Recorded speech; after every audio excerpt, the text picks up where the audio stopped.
ఎంతకాలం నుంచి చేస్తున్నారు ధ్యానం? నేను 2012లో స్టార్ట్ చేశాను, నవంబర్లో. అప్పటి నుండి ఒక 3 నెలలు 4 నెలలు చేసిన తర్వాత వేరే ధ్యానం దగ్గర మళ్ళీ మారాను. అక్కడ నుండి కంటిన్యూగా అయితే ఏం లేదు, అప్పుడప్పుడు చేస్తా ఉన్నాను. 7 సంవత్సరాల నుంచి చేయలేదు. కానీ బలవంతంగా అప్పుడప్పుడు చేయాలనిపిస్తుంది. ఒక గంట కానీ లేదా అర్ధగంట కానీ కూర్చొని లేచేస్తున్నాను. ఇక్కడ చూడండి, ప్రాణాయామ అభ్యాసం చేస్తారా? లేదు సార్, మామూలుగా నార్మల్గా ధ్యానం చేస్తాను. ఎప్పుడైతే యోగాభ్యాసం లేకుండా కుండలిని మాత్రం జాగరణ కాదు ఎవరికి, బ్రహ్మదేవుడికైనా. ఎందుకంటే మలయాళ స్వామి 12 సంవత్సరాలలో పూర్తి చేశారు సాధన. ఒక్కొక్కరికి శంకరాచార్య 6 సంవత్సరాలనే పూర్తి చేసుకున్నాడు. వివేకానంద స్వామికి 6 సంవత్సరాలే పట్టింది. ఎందుకు? రామకృష్ణ పరమహంస లాంటి గొప్ప గురువు దొరికాడు కాబట్టి. రామకృష్ణ పరమహంసకు గురువుకు 12 ఏళ్ళు పడితే శిష్యుడికి ఎంత పడింది? 6 సంవత్సరాలు. మరి రామకృష్ణ పరమహంస గురువు తోతాపూరికి 40 సంవత్సరాలు పట్టింది ఆయన ఈ స్థితి నేను అందుకోనికి అన్నాడు. ఆయన బ్రహ్మచారి, చిన్నప్పుడే ఇల్లు వదిలిపెట్టి నాగసాధువుల్లో కలిశాడు. కలిసి 7వ బండ కనిపిస్తే బండ మీదే కూర్చునేది సాధన. బండ మీదే దిగంబరిగానే. ఏమి స్వామి మీరు దిగంబరిగా తిరిగితే మీకేమి ఇది లేదు అంటే మొదలు కౌపీనం కట్టుకొని తిరిగే వాళ్ళము. తర్వాత తపస్సు చేయగా చేయగా చేయగా బండ మీదనే కూర్చొని, రాయి మీదనే కూర్చొని, ఐసు మీదనే కూర్చొని, ఎక్కడ కనిపిస్తే అక్కడనే కూర్చొని కఠోర సాధనలు చేసిన ఆయన. నాకు ఈ స్థితి కలగడానికి 40 సంవత్సరాలు పట్టింది, నీకు 12 సంవత్సరాల్లో నువ్వు పూర్తి చేసినావు, నీ జన్మధాన్యం అంటారు. కనుక అదే వివేకానంద స్వామికి 6 సంవత్సరాలు పట్టింది. చూసారా? ఎందుకంటే శాస్త్రీయంగా గురుముఖంగా నేర్చుకొని పరంపరంగా వెళితే. అదే రమణ మహర్షికి 17 సంవత్సరాలు పట్టింది. మళ్ళీ ఆయన చాలా వైరాగ్యపరుడు. దేని మీద ఆశ లేదు, మోహం లేదు, కోరిక లేదు. 2వ వస్త్రం పెట్టుకుంటే కూడా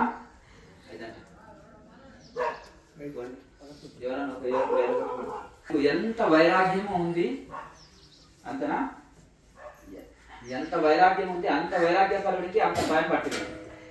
కాకపోతే ఇంకా కొంత యోగాభ్యాసాన్ని అభ్యాసం చేస్తే ఇంకా కొంత షార్ట్ టైం పడుతుంది. కనుక మనం ఓపెన్ ప్లేస్ లో వంట చేస్తే ఏమవుతుంది? గాలికి పోయి కట్టెలు ఎక్కువ టైం ఎక్కువ వేస్ట్ అవుతాయి.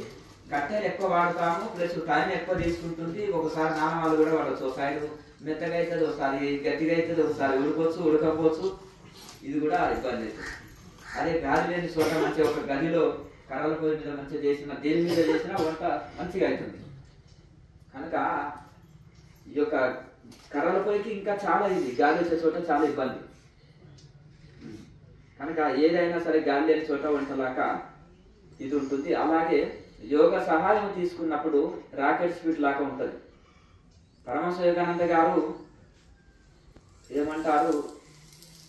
ఇతర పద్ధతిలో 360 రోజులు పట్టే, అంటే 360 రోజులు పొందే ఫలితాన్ని ఇతర పద్ధతుల్లో 360 రోజులు పొందే ఫలితాన్ని క్రియాయోగి 1 రోజులో పొందుతాడు అని అన్నారు. ఎందుకన్నారు? చాలా ఒక్కొక్కరు 40 ఏళ్ళ నుంచి కూడా ధ్యానం కుదురుతలేదనో, నడుము నొప్పి వచ్చిందో, కాళ్ళు నొప్పి వచ్చిందనో, నాకు నడుము పట్టుకొని పోయినాయి, నెత్తిన పొట్లు వేస్తుంది అని ఎందుకంటున్నారు? అస్తవ్యస్తమైన ధ్యానం చేయడం వల్ల. ఒక్కరన్నా నాకు ఆరోగ్యం చేస్తే మంచిగా వస్తుందని చెప్తుందా? చెప్పండి. ఎందుకు ఇది అంటే సగం తెలిసిన వాళ్ళ దగ్గర నేర్చుకొని సగం హాఫ్ మైండ్ బుక్స్ చదివి అలాగే దాన్ని శాస్త్రీయంగా చేయక అస్తవ్యస్తంగా చేసి పోయి ఆయన ఏమైనా డౌట్ వచ్చేసినా ఆ గురువుజీనో మాస్టర్ని అడిగితే సరిగ్గా చెప్పట్లేకపోతున్నారు జవాబు. ఎందుకంటే వాళ్ళకి తెలియదు. తెలిస్తే ధ్యానం అంటే శూన్యము, ధ్యానం అంటే నిద్ర, అదే నిద్ర అని చెప్పరు. అంతే కదండి. కనుక దాంతో ఇది అవుతుంది. కనుక యోగాభ్యాసం లేకుండా బ్రహ్మదేవుడికైనా కుండల్ని యాక్టివేట్ కాదు. ఈ కాలంలో చేతుల రూపాయి పెడితే చెవులో మంత్రం చెప్పి నీకు కుండల్ని యాక్టివేట్ అవుతుంది అంటున్నారు. అవునా కదా? నువ్వు 10 కోట్లు జపం చేసినా కుండల్ని యాక్టివేట్ కాదు. అదే యోగాభ్యాసం చేయి, కుండల్ని యాక్టివేట్ అవుతుంది. దానికి ఏ జపాలు కూడా అక్కర్లేదు, కాన్సల్టేషన్ తోటి చేయాలి. అది కూడా ఇప్పుడు కరెక్ట్ నువ్వు కరెంట్ కనెక్షన్ కరెక్ట్ ఇస్తేనే నీకు కరెక్ట్ వస్తుంది. సగం సగం ఇట్లా సరికి ఊడిపోతుంటుంది, అంతేనా కదా? అలాగే దాన్ని కరెక్ట్ కనెక్షన్ ఇవ్వాలి. ఒక నెంబర్ తప్పు ఉన్నా కానీ ఫోన్ కరెక్ట్ పోదు. మనం అనుకున్న వ్యక్తికి పోము. భగవంతుడికి కరెక్ట్ కలపాలి మన నెంబర్ని, ఆయన నెంబర్ కరెక్ట్ కలపాలి, మనసుని ఆయనలో ఐక్యం చేసేయాలి. ఒక నెంబర్ తప్పు ఉన్నా ఫోన్ ఇంకొకరికి పోతుంది. అలా కనుక ఈ విధంగా మనం కుండలిని ఇక్కడ ఏం చెప్తున్నారు? ప్రాణాయామ అభ్యాసం ఉంది, ముద్ర ఉంది, ఆసనం ఉంది, జపం సాధన ఉంది, అన్నీ ఉన్నాయి. సిలిండర్నెస్ ఉంది, భక్తి యోగ, జ్ఞాన యోగ, ధ్యాన యోగ అన్ని కలుస్తాయి. అందుకనే క్రియాయోగం ఎందుకే శాస్త్రీయమైందయ్యా? ఎందుకు ఇది శాస్త్రీయంగా ఉంది, సైంటిఫిక్గా ఉంది, ఎందుకు ఇది షార్ట్ కట్ వే అంటే ఉపనిషత్తు సారమైన తీసి మనకు పతంజలి సూత్రాలు అందించారు. పతంజలి సూత్రాల సారమే క్రియాయోగం. క్రియాయోగం అంటే బాబాజీ మహారాజే కనుక్కున్నారని భ్రమపడకండి. ఇది పతంజలి మహర్షిది. పతంజలి మహర్షి నుంచి బాబాజీకి గురు పరంపరకు వచ్చేసింది.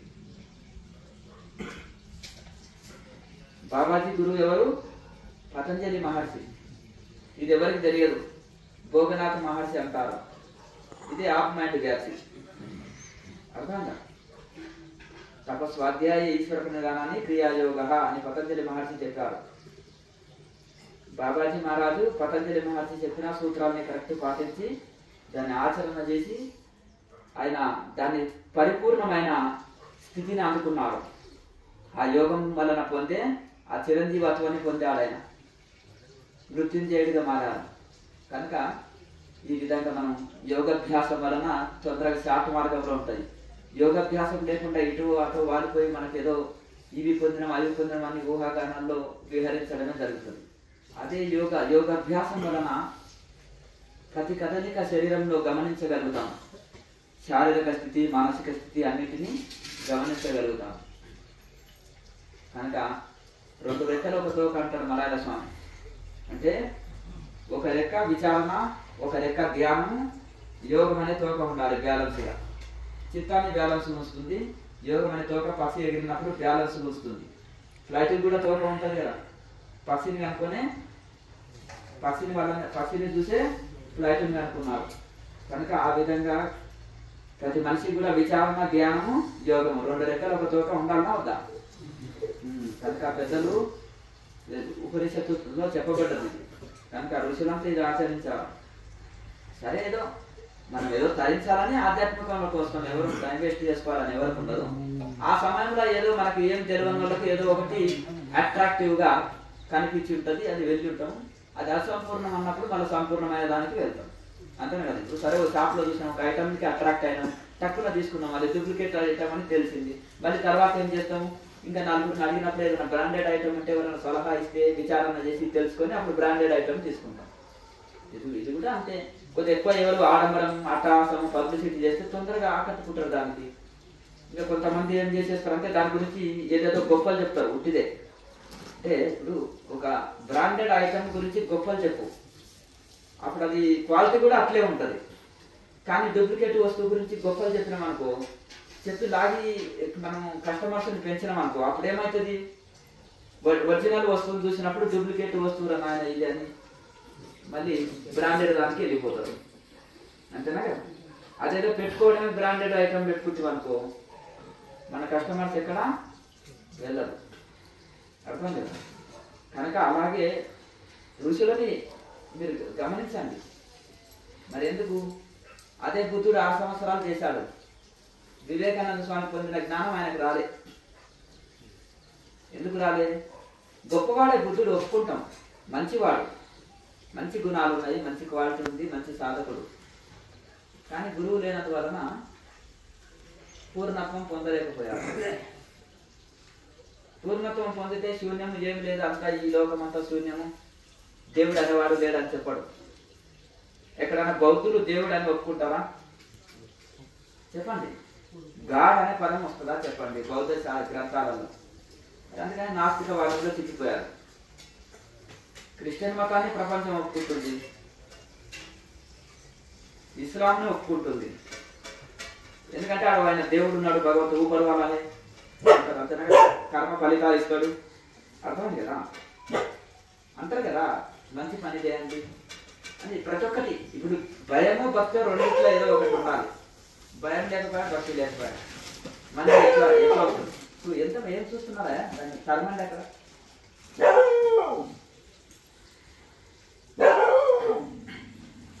అట్లా కనుక ఈ విధంగా మనకు ఈ సృష్టినంతా ఇంత మంచి జరుగుతుంది. సృష్టి చక్రం అంటే దీనికి ఒక దివ్యశక్తి ఏదో ఉంది. దివ్యశక్తి లేదు సూర్యుడు ఎవరి ఆజ్ఞ విని, ఇప్పుడు ఎవరి ఆజ్ఞ వలన సూర్యుడు వస్తున్నాడు, ఎవరి ఆజ్ఞ వలన వాయువు వీస్తున్నారు, ఎవరి ఆజ్ఞ వలన ఈ సృష్టి అంత చక్కగా నడుస్తుంది. యజమాని లేని ఇల్లు చక్కగా నడుస్తుందా? ఒక మంచి సామర్థ్యమైన డాక్టర్ లేని హాస్పిటల్ నడుస్తుందా? ఒక మంచి హెడ్ మాస్టర్ లేని స్కూల్ చక్కగా నడుస్తుందా? ఒక ప్రిన్సిపాల్ లేని ఒక ఏదైనా కాలేజ్ నడుస్తుందా? ఒక మంచి మేనేజర్ లేని ఒక ఆఫీస్ నడుస్తుందా? అడగదు కదా. కనుక అలాగే ఈ సృష్టికి ఒక యజమాని ఉన్నందుకే సృష్టి చక్రం ఇంత చక్కగా నడుస్తుంది. సూర్యుడు కరెక్ట్ 6 గంటలకు వస్తాడు, మళ్ళీ సాయంత్రం 6 గంటలకు పోతాడు. Time table. వానకాలం, చలికాలం, ఎండాకాలం ఒక సిస్టమేటిక్గా నడుస్తుంది. సృష్టి స్థితి లయలు సిస్టమేటిక్గా నడుస్తున్నాయి. ఎవరి ఆజ్ఞ చేత నడుస్తుంది. సూర్యం నుంచి ఏం పుడుతుంది, ఏమొస్తుంది? చైతన్యం నుంచి ఏమైనా వచ్చేది. అట్లా కనుక ఆ విధంగా ఏమి లేదు అంతా ఉట్టిది అన్నారు అనమాట. అర్థమైంది కదా. కనుక అక్కడ ఫెయిల్ అయిపోయింది ఆయన. అయితే ఎందరో గురువులను కలిశాడు. అక్కడ ముక్క నేర్చుకున్నాడు, దాన్ని అన్వయించుకున్నాడు జీవితంలో. లేకపోతే ఏం తెలుస్తుంది ఆయనకు? రాకుమారుడు సకల భోగాలు అనుభవిస్తూ ఉన్నాడు. ఎందుకంటే మామూలుగా చిన్నప్పుడే పెళ్లి చేశాడు, సన్యాసి అయ్యగానే జాతకంలో ఉంది అని. తండ్రి భోగాల్లో పెంచాడు, సకల సౌకర్యాలు కలిగించాడు, చిన్నప్పుడే పెళ్లి చేశాడు. లోకం అంటే కష్టం అంటే తెలియకుండా పెంచాడు. సడన్ గా బయటకు పోయి అవన్నీ సమస్యలు చూస్తే వైరాగ్యం వచ్చింది. బయటికి వచ్చినప్పుడు ఆయన ఆటోమేటిక్గా కొంత వైరాగ్యం వచ్చింది. కానీ ఆ సరైన గురువుని ఎంతో మంది చూశాడు. చూసినప్పటికీ అక్కడ ఒక పాయింట్ అక్కడ ఒక పాయింట్ నేర్చుకుంటున్నాడు. లేకపోతే ఆయన అష్టాంగ మార్గం యమనియమాలు ఎవరు చెప్పారు? శాస్త్రాన్ని శోధించాడు, ప్రవచనాలు విన్నాడు, ఎంతో మందిని కలిశాడు. కలిసినప్పటికీ అందరింత కాపీ కొట్టుకుంటూ వచ్చాడు. పతంజలి మహర్షిని చాలా కాపీ కొట్టాడు. అష్టాంగ యోగాన్ని అష్టాంగ మార్గం అన్నాడు, యమనియమాల్ని పంచశీలాలు అన్నాడు, ఇంకా భగవద్గీతలో మధ్య మార్గం అన్నాడు. భగవద్గీతలో చెప్పిన యుక్తాహార విహార శ్లోకాన్ని కాపీ కొట్టి మధ్య మార్గం అన్నాడు. పతంజలి మహర్షి ఎప్పుడు వచ్చిండు, బుద్ధుడు ఎప్పుడు వచ్చిండు, భగవద్గీత ఎప్పుడు పుట్టింది, బుద్ధుడు ఎప్పుడు వచ్చిండు గుర్తుపెట్టుకోండి. 2000 సంవత్సరాల లోపల ఇంకా పెద్ద ప్రవక్తలు లేరు అవతల. మన శాస్త్రాలు మనమే ఉన్నాయి. ఇవన్నీ కాపీ కొట్టి ఎందుకో మన నలంద విశ్వవిద్యాలయం లేదా, అక్కడ పోయి వీళ్ళంతా కాపీ కొట్టడం, ఆడ విద్యాభ్యాసాలు చేయడం, మళ్ళీ వచ్చేసి కొత్తగా రాయడం. చాణక్య నీతి కంటే గొప్ప ఎవరు ఉందా? చాణక్యుడు చెప్పిన బిజినెస్ స్కిల్స్, చాణక్యుడు చెప్పిన రాజు ఎట్లుండాలి, ఎట్లా పరిపాలించాలి, దేశాన్ని ఎట్లా పరిపాలించుకోవాలి, ఆర్థిక వ్యవస్థను ఎట్లా చూసుకోవాలి. మరి దాన్ని అర్థశాస్త్రం అని కౌటిల్యుడు అర్థశాస్త్రం ఎక్కడ ఉన్నది? నలంద విశ్వవిద్యాలయంలో ఆయన బోధించేవాడు. 3 తరాలకు గురువు. ఆయనకు తెలియని విద్య లేదు. ఆయనకు అగ్నిస్తంభన, జలస్తంభన, వాయుస్తంభన అన్ని విద్యలు తెలుసు చాణక్యుడికి. ఎవరికి నేర్పించేది? రాకుమారులకి జలస్తంభనం కూడా నేర్పించేవాళ్ళు. ఎందుకంటే ఆ జలస్తంభనం వలన వాడు ఏకాగ్రతతోటి ఆ నీళ్ళల్లో ఉండేది. బయటకు వచ్చిన యుద్ధకాండలో యోగాభ్యాసం రాకుమారులకు నేర్పించేది. ఎందుకు? యుద్ధకాండలో వానికి కళ్ళకు నల్లబట్ట కట్టి కూడా సౌండ్ మీద, శబ్దం మీద దృష్టి పెట్టేసి యుద్ధకాండ చెప్పేది. ఒక సామాన్య బాలుని తీసుకొచ్చి చంద్రగుప్తుని చక్రవర్తి చేసిండు. ధనంజయుడు అనే ఒక క్రూరుడైన రాజుని దించి ఆయనని చేశాడు. ఎందుకు? వాడు క్రూరమైన రాజు, భోగి. అందుకనే ఒక సామాన్య బాలుడికి సమస్త విద్యలు నేర్పుతాడు.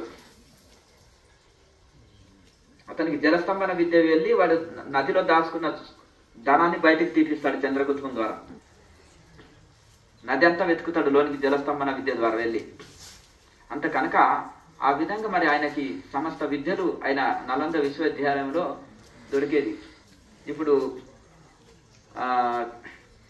హిస్టరీ చాలా తప్పు రాయబడ్డది. మన రాజులు ఒక్కొక్కరు 800 సంవత్సరాలు, 1000 సంవత్సరాలు, 500 సంవత్సరాలు పరిపాలించిండ్రు. కానీ మొఘలులు పరిపాలించిన 200 సంవత్సరాలు మొఘలులు పరిపాలిస్తే వాళ్ళని హీరోలు చేసింది హిస్టరీ ఏది? కాంగ్రెస్ ప్రభుత్వం.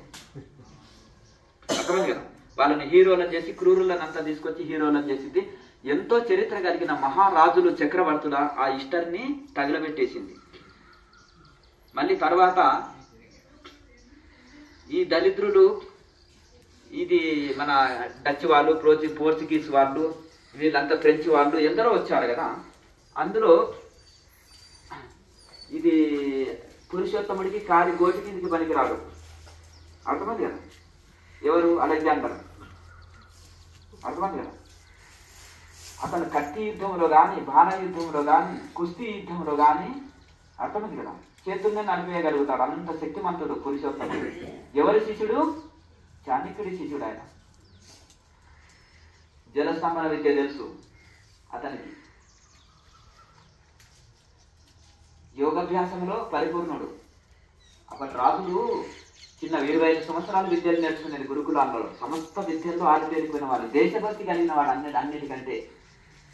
అర్థమైందా? వాడు క్రూరుడు, డబ్బు కోసం వచ్చినాడు, పేరు కోసం వచ్చినాడు. కానీ ఇతను దేశభక్తి కలిగిన వాడు, తన దేశం కోసం ప్రాణం ఇవ్వడానికే సిద్ధంగా ఉన్నవాడు. అటువంటివన్నీ ఎవరు చేయించలేరు. అర్థమైంది కదా? కనుక ఆ పరిపూర్ణమైన నిస్వార్థం కలిగిన వాడు. కనుక అట్టి వాడిని తుక్కుగా 4 సార్లు ఓడిస్తాడు, పారిపోతాడు. 4 సార్లు ఓడిస్తాడు అతన్ని. మళ్ళీ వస్తాడు దొంగ దగ్గర కొట్టాలని. ఇక్కడ అతని శత్రువులు ఎవరున్నారో వాళ్ళతోటి ధనంజయుడు అనే రాజుతోటి చేతులు కలుపుతాడు. ఆ ధనంజయుడు ఇతన్ని ఓడించలేకపోతున్నాడు కదా. ఇక అప్పుడు ఈయన ద్వారా అని చేసినప్పటికీ పురుషోత్తముని ఓడిస్తే శరణాగతి పొందుతాడు. మళ్ళీ ఇటువైపు నాకు కనిపించొద్దు అంటాడు. అప్పుడు ధనంజయుడు ఇంట్లో పోయి దాక్కొని ఇతని పడుకున్నప్పుడు వచ్చేసి కత్తితోటి ధనంజయుడితోటి పొడిపిస్తాడు. అర్థమైంది కదా? అది కనుక ఇది చరిత్రని దీన్ని తప్పుగా రాస్తారు. చాణక్యుడు 3 తరాలకు గురువు. అతని శిష్యుడు ఓడిపోవడం అంటూ ఉండదు, గుర్తుపెట్టుకోండి. కనుక ఆ విధంగా మనకు ఇక్కడ ఉండే సమస్త విద్యల్ని ఇప్పుడు ఈ ప్రపంచ దేశాలంతా కాపీ కొట్టేది చాణక్యుడినే. రాజ్య పరిపాలనలో కానీ, ధనాన్ని సంపాదించడంలో కానీ, అన్ని రకాలుగా వ్యవహారికంలో కానీ అన్ని రకాలుగా చెప్పాడు ఆయన. ఆధ్యాత్మికంగా కూడా చెప్తాడు. ఒక రాజు ఎట్లా ఉండాలి, రాజుకు ఉండే లక్షణాలు ఏంటిది, ఒక బిజినెస్ మ్యాన్కు ఉండే లక్షణాలు ఏంటిది, ఒక టీచర్కు ఉండేది, ఒక డాక్టర్కు ఉండేది, ఒకటి గురువుకు ఉండేది, ఒక శిష్యుడికి ఉండే లక్షణాలు సమస్తం వస్తాయి అందులో.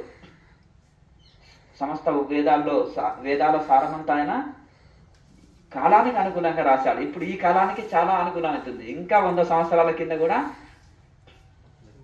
100 సంవత్సరాల కింద కూడా ఆయన 1000 సంవత్సరాల కింద రాసింది పనికొస్తుంది. అయితే వీళ్ళందరూ కూడా అల్లకెళ్ళి కాపీ కొట్టి తీసుకున్నారు. పాయింట్స్ బాగానే ఉంది. కానీ ఒక గురువు దగ్గరికి వెళ్తే, నాయన నువ్వు విశుద్ధ చక్రం వరకే వచ్చినవు, ఇంకా దానిలో నుంచి ఇంకా పైకి వెళ్ళాలి, పరిపూర్ణుడు అవుతావని చెప్తుంటే ఈ లోపల ఆయనకు ఒక మనసు శాంత స్థితి వస్తుంది. విశుద్ధ చక్రం వరకు వచ్చిన ఒక శాంత స్థితి, ఒక దయ. ఇప్పుడు బుద్ధుడికి హృదయ చక్రము విచ్చుకోకపోతే దయా దాక్షిణ్యం కలగదు. ఎందుకంటే అహింసని సంపూర్ణంగా పాటించమన్నాడు. అహింస లేకుండా బౌద్ధం లేదు. కనుక దయా దాక్షిణ్యము, సేవాభావము ఇవన్నీ ఉన్నాయి. ఎందుకంటే హృదయ చక్రం ఇచ్చుకున్నప్పుడే మనిషికి దయా దాక్షిణ్యం కలుగుతుంది, కైండ్ వస్తుంది. అలాగే జీవ కారుణ్యంతో అహింసని పాటించగలుగుతాడు. ఆ శూన్యస్థితి అందుకున్నప్పుడు అతనికి ఇంకా పరిపూర్ణుడు కాకుండా ఒక నిశ్చల స్థితి, ఒక ప్రశాంత స్థితి అన్నీ అందుకుంటాడు. కానీ పూర్తి చేయలేదు సాధన.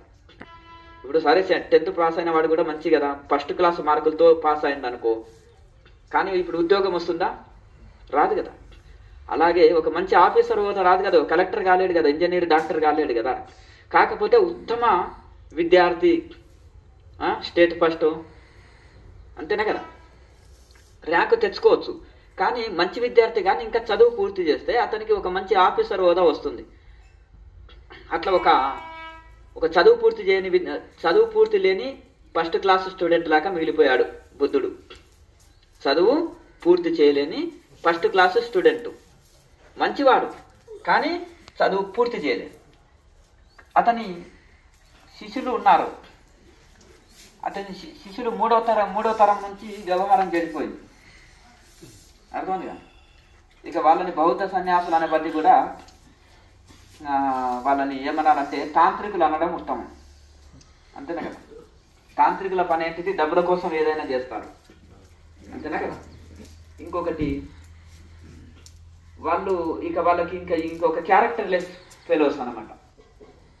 అట్లా దానికనే ఆ విధంగా చరిత్రలో ఒక హీనులుగా మిగిలిపోయారు.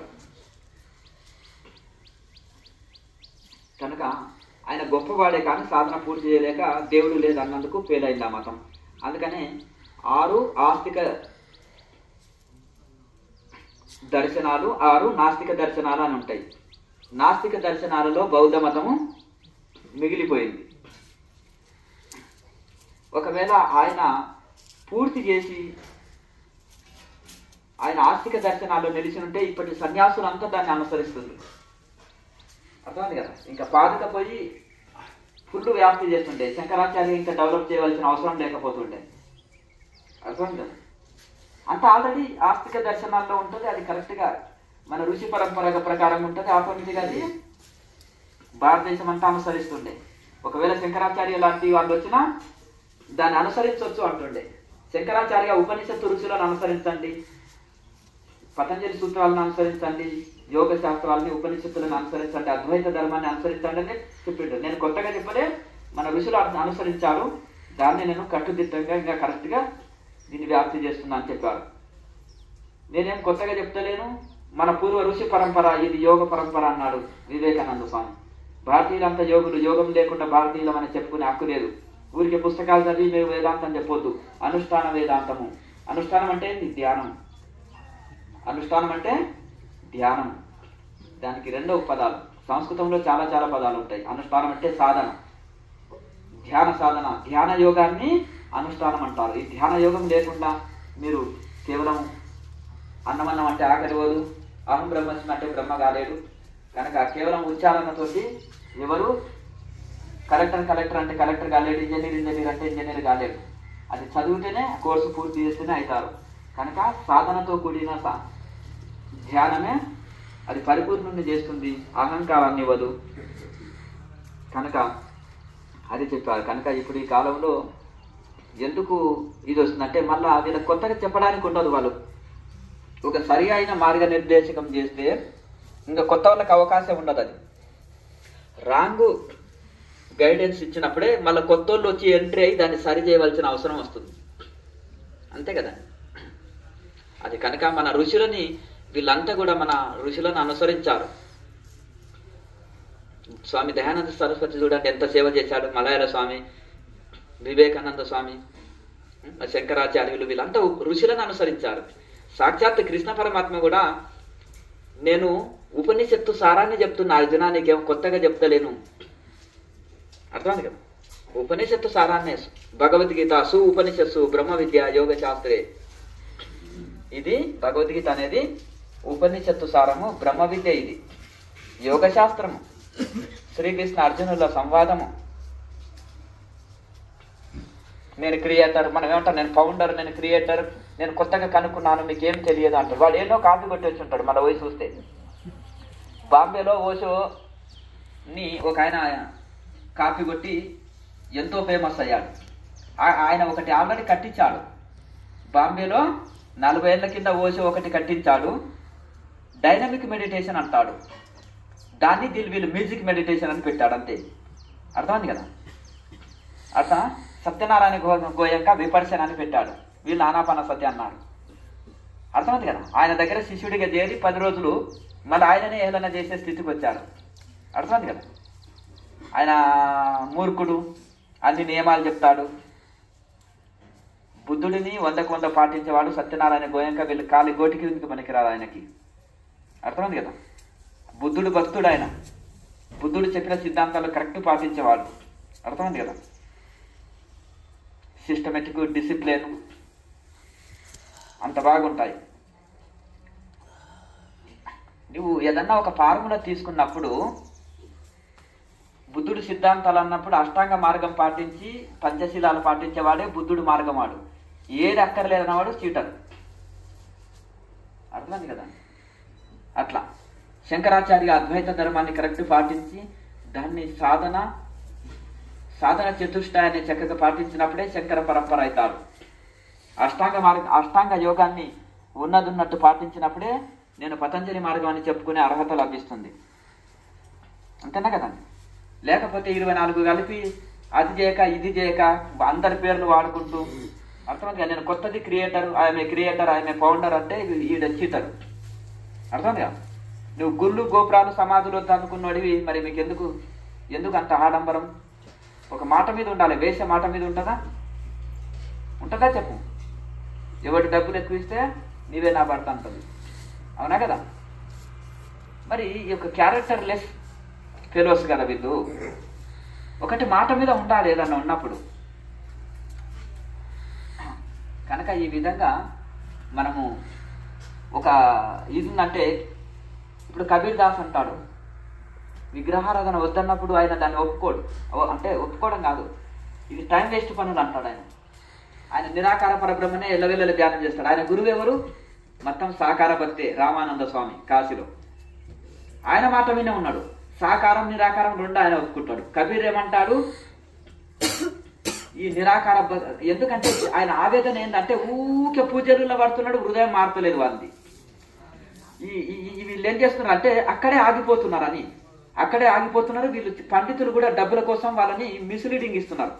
ఈ శాంతులు, ఆ పూజలు, ఇవి అని వాళ్ళని పైకి ఎదగనిస్తలేరు అనమాట. అప్పుడు ఆయన దాంతో ఒక విప్లవం రావాలనే ఉద్దేశంతో ఈ కర్మకాండలతో నీకేం వెళ్ళదు, భగవంతుడు నిరాకారుడు నిర్గుణుడు, ఆయనని ఆరాధించండి ధ్యానయోగం వలన అని ఆయన విస్తృతంగా వ్యాప్తి చేసి ఏ మాట చెప్పాడో దాని మీద కట్టుబడి లోపల రహస్యంగా పూజలు చేస్తూ బయటకు వచ్చి ఖండించాడనుకో, అతన్ని మాటకు బలం ఉండదు. లోపల ఏం చేస్తున్నాడు, బయట అదే చేస్తున్నాడు. కనుక ఉన్నది ఉన్నట్టు ఆయన బోధించాడు. కాబట్టి కబీర్ అట్లా ఇది కూడా అనమాట. అంటే వీళ్ళు ఎట్లుంటారంటే చెప్పేది ఒకటి ఉంటుంది, చేసేది ఒకటి ఉంటుంది. అట్లా కనుక ఆ విధంగా మనము ఇది కనుక ధ్యాన యోగం లేకుండా మనసు నిలవదు, ఎట్టి వారికైనా నిలవదు. రమణ మహర్షి అటువంటి మహానుభావుడు కూడా ప్రాణాయామ వలన మనోలయం జరుగుతుంది, చేయండి. ఈ కాలంలో చంచలమైన మనసులు ఉన్నోళ్ళు మనోలయం జరగాలంటే తప్పకుండా యోగాభ్యాసం ఉండాలి. మన ఋషులకు తెలియక కాదు, వాళ్ళంత అపారమైన జ్ఞానం ఎవరికి లేదు. వివేకానంద స్వామికి ఆ మేధస్సు ఎట్లకెళ్ళి వచ్చింది? ఆయన పతంజలి సూత్రాన్ని చికాగోలో పోగానే మొత్తం పతంజలి సూత్రాల గురించి వ్యాఖ్యానం చేస్తాడు. అందులో ఉండే టెక్నిక్లు ఎన్నో చెప్తాడు ధ్యానంలో. ఆయన అష్టాంగ యోగాన్ని అనుసరించాడు. చాలా మంది వివేకానంద స్వామికి అంత మేధస్సు ఎట్లకెళ్ళి వచ్చింది స్వామీజీ, ఆయన ఏ సాధన చేశాడు చెప్పండి స్వామీజీ అని కొంతమంది స్టూడెంట్లు నన్ను అడుగుతుండ్రి. మీరు అంటారు కదా 1000 పేజీల గ్రంథాన్ని 5 నిమిషాల్లో ఇటాటు చూసి చెప్పాడు. మరి స్టూడెంట్కి అటువంటి మేధస్సు కావాలి కదా, మరి అటువంటి ఏకాగ్రత కావాలి కదా. ఆయనకి ఎందుకు అంత ఏకాగ్రత వచ్చేసింది? అంత మేధస్సు కలిగినాడు, అంత చిన్న వయసులో అన్ని గ్రంథాలు చదివి, అంత దేశాలు తిరిగి, అంత ప్రబోధాలు చేసి అంత పని ఎట్లా చేయగలిగిండు? శంకరాచార్య అంత చిన్న వయసులో అన్ని గ్రంథాలు చదివి, అన్ని గ్రంథాలు రాసి, పాదయాత్రలు, మళ్ళీ ఆ కాలంలో ఏ వసతి లేదు, పాదయాత్రలు భారతదేశం అంతా 4 సార్లు పాదయాత్రలు చేసి, తపస్సు చేసి, అన్ని గ్రంథాలు రాసి, అంతమంది అద్వైత ధర్మాన్ని ప్రపంచం అంతా వ్యాప్తి చేయగలిగిండు. ఏ వసతులు, ఫోన్ లేదు, వెహికల్స్ లేవు. ఆ కాలంలో పాదాచారి అయి తిరిగి మరి ఎట్లా సాధ్యమైంది? మరి ఆయన ఎంత మేధస్సు! మన వివేకానంద స్వామి మేధస్సుకే ఇంత ఇచ్చేస్తున్నాము. 4వ ఏట 4 వేదాలు పూర్తి చేస్తాడు శంకరాచార్య ఒక్క సంవత్సరంలో. అర్థమైందిగా? 1 ఇయర్లో 4 వేదాలు పూర్తి చేస్తాడు శంకరాచార్య. ఇంకా ఆయన మేధస్సు ఇంకెంత పెద్దదో చూడండి. కనుక ఒక 2 ఇయర్స్నే గ్రంథాలు అన్ని రాసి పడేస్తాడు. ఆయన ఏది చెప్పాలనుకున్నాడో అద్వైత ధర్మానికి సంబంధించిన అన్ని గ్రంథాలు రాస్తాడు. 6 సంవత్సరాలు తపస్సు పూర్తి చేస్తాడు. కనీసం వితిన్ ఒక 6 సంవత్సరాల లోపలనే భారతదేశం అంతా 4 సార్లు రౌండ్ కొట్టేసి అద్వైత ధర్మాన్ని స్థాపించేస్తాడు. వచ్చిన పని పూర్తి చేసేస్తాడు. కనుక ఆ విధంగా మరి అంత షార్ట్ టైంలో మరి వాళ్ళది ఎంత ఇది చూడండి. కనుక ఆయన అష్టాంగ యోగాన్ని ఉన్నట్టు పాటించారు శంకరాచార్య. అష్టాంగ యోగాన్ని ఉన్నట్టు పాటించారు వివేకానంద స్వామి. అష్టాంగ యోగము ప్లస్ వేదాంతం శంకరాచార్య. వివేకానంద స్వామి కూడా అంతే. సేమ్ వివేకానంద స్వామి 100% శంకరాచార్యని అనుసరించాడు. ఎందుకంటే శంకర పరంపరల్ని ఆయన వేదాంతం చదివాడు, యోగ శాస్త్రాలు చదివాడు, సాధనలు చేశాడు. అష్టాంగ యోగాన్నేమో సాధన చేశారు, వేదాంతాన్ని విచారణ చేశారు. వీళ్ళు శుద్ధ వేదాంతులు, మహాయోగులు. ఇది వచ్చిన వాళ్ళకి అది రాదు, అది వచ్చిన వాళ్ళకి ఇది రాదు. ఈ రెండు సమన్వయ గ్రంథాలు. వేదాంతం అర్థమైతేనే అష్టాంగ యోగం చేయగలుగుతాం, అష్టాంగ యోగాన్ని చక్కగా చేయగలుగుతాం. అష్టాంగ యోగాన్ని చేస్తేనే వేదాంతంలో పరిపూర్ణులమవుతాం.